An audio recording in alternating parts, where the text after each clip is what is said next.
Fox 61 News at 10 starts now.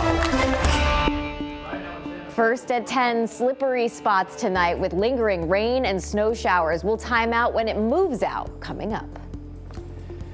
And right now at 10, a federal court upholds a student-athlete policy in Connecticut saying transgender students are allowed to play on the teams most consistent with their gender identity. We'll speak with the attorneys involved in the case. Investigators are asking for witnesses to a big rig crash in South Windsor to step forward. We'll look at what happened and why the road was shut down for hours. And we'll take you to one Connecticut town with a biblical name to show you a Christmas tradition you'd want to write home about. And we begin here at 10 on the Weather Watch as we are tracking a storm that brought snow to some parts of Connecticut, just rain to others, but no matter what kind of precipitation you're getting right now, this storm will be leaving our state overnight.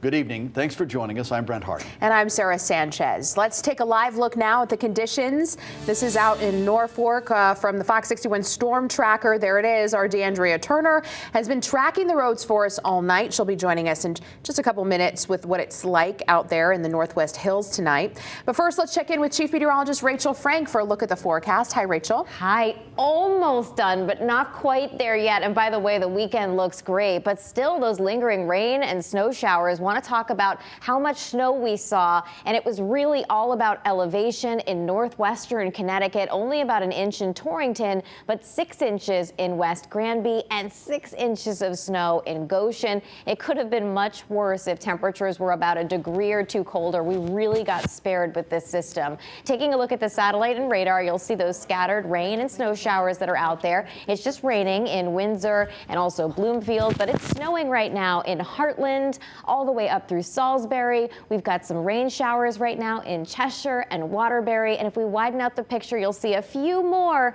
just over the course of the next several hours or so. And this could result in a minor coating or minor, I would say, accumulation on things. It's been a long week, if you don't mind me saying so, especially in the higher elevations. But that would be about it because temperatures are above freezing for most of the state. We're in the mid-30s to right around 40 degrees. The exception, though, is in northwestern Connecticut, where temperatures are closer to freezing right now. And those roads, again, could be getting a bit slick. Heading through the next several hours, temperatures don't drop too much more. They kind of hold steady as we head through the overnight. And as we head into tomorrow morning, we're looking at a pretty nice day. Temperatures will climb up into the low 40s. We'll see partly cloudy skies. It does turn cooler for the second half of the weekend on Sunday, but at least we'll have plenty of sunshine. We'll take a look at what we're keeping an eye on heading into next week, your full forecast, and we'll dive more into the weekend coming up. Thank you, Rachel. Yeah, while many of us don't consider the storm from the past 2 days much of a winter storm, that's just not the case in the Litchfield Hills. Now, the snowfall there didn't reach the highest projections, but there's still quite a bit in the higher elevations. Let's go live to the Fox 61 Storm Tracker and DeAndrea Turner, who's in Norfolk tonight as she's checking out the roads across northwest Connecticut. DeAndrea. You guys, it is pretty icy, snowy out here. Have you ever wanted to be in a Hallmark Christmas movie? Well, I feel like I'm in one right now because it is just so snowy. Let me show you what I'm looking at. I'm actually going up north on 272 right now, and you can see the road is covered in white. It looks like a white Christmas. We're only over a week away, and they're gonna get a little bit of a white Christmas. It's really beautiful out here, but the roads are painted white. And I'm gonna show you another view as well. Just take a look at that.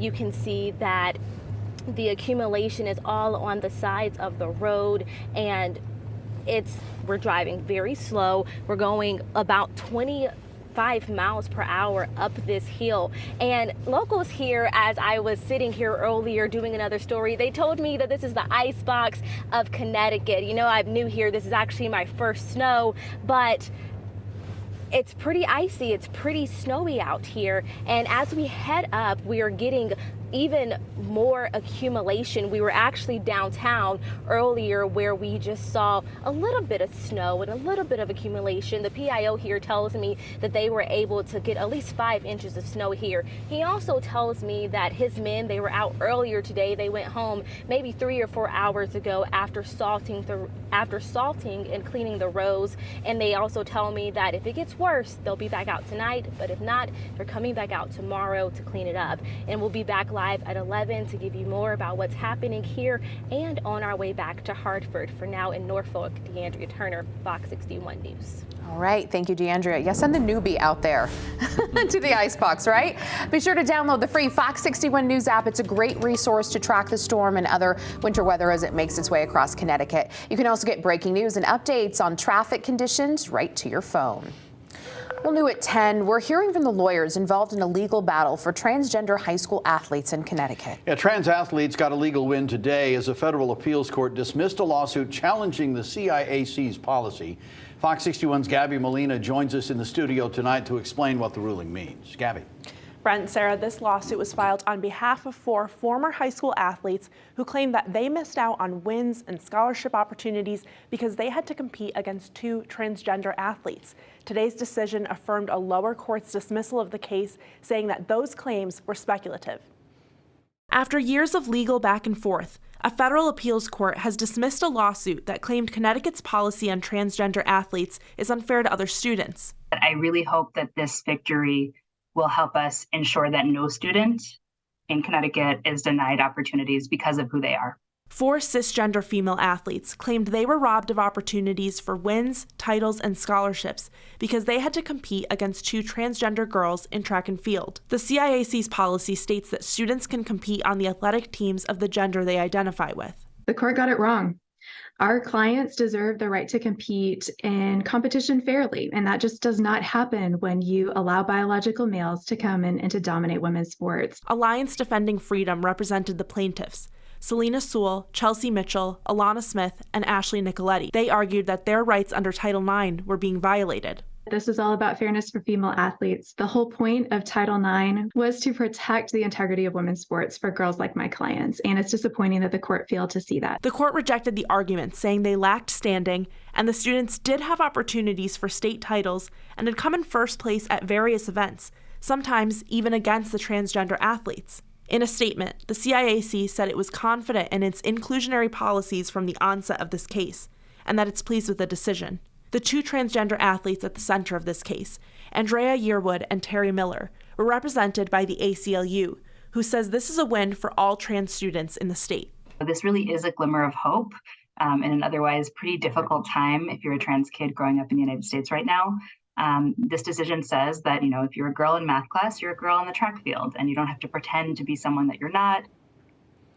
And all of the student athletes involved in this case have since graduated high school. The Alliance Defending Freedom said that it is exploring all legal options, including an appeal. In the studio, Gabby Molina, Fox 61 News. All right, Gabby, thank you. We have new details tonight as we are learning more about the Branford man killed in a crash in New Haven overnight. Police say 2 cars crashed at the intersection of Trumbull and Orange Streets just after midnight. 25-year-old Max Peters was a passenger in one of the cars, and he was pronounced dead at the scene. Both drivers were taken to the hospital and are expected to survive. Now, Peters was a teacher and counselor at Grove School, which is a private boarding school in Madison. In a statement, the school's executive director said, quote, "As a veteran teacher/counselor, Max always put his students first and had become a campus leader and mentor to newer staff." Investigators are still looking into what caused that crash. Police are investigating an early morning shooting in Hartford. It happened shortly after 1 a.m. on Main Street. Police say an 18-year-old girl went to the hospital. She is expected to recover. No word tonight on any suspects. And new at 10 tonight, police in South Windsor are looking for anyone who saw a crash this afternoon that caused a big oil spill. Officers say it happened at the intersection of routes 5 and 30 near the on-ramp for I-291 just before 3 o'clock. Now, South Windsor firefighters say one person in the vehicle suffered minor injuries. Route 5 South was reduced to one lane as the scene was cleared. And again, anyone with information about this crash is asked to call South Windsor Police. Tonight, local reaction after Congress overwhelmingly passes a bill inspired by a cold case here in Connecticut. The bill's called the Help Find the Missing Act, also known as Billy's Law. It's named after Billy Smolinski, 31-year-old Waterbury man who vanished from his home nearly 2 decades ago. The bill would require all information investigators have about missing persons be accessible in one public database. It would create more transparency across the board. Gabby Petito's family joined with Billy's family to get something like this passed into law. We've seen some huge gaps in the system. This is just one step towards filling those gaps. I know law enforcement works really hard on these cases, but no one is going to work harder to find a missing loved one than the family members of that person. Senator Chris Murphy, who we saw there, he introduced the bill, and he says he's worked for 15 years to get Billy's Law passed. It's now on its way to President Biden's desk.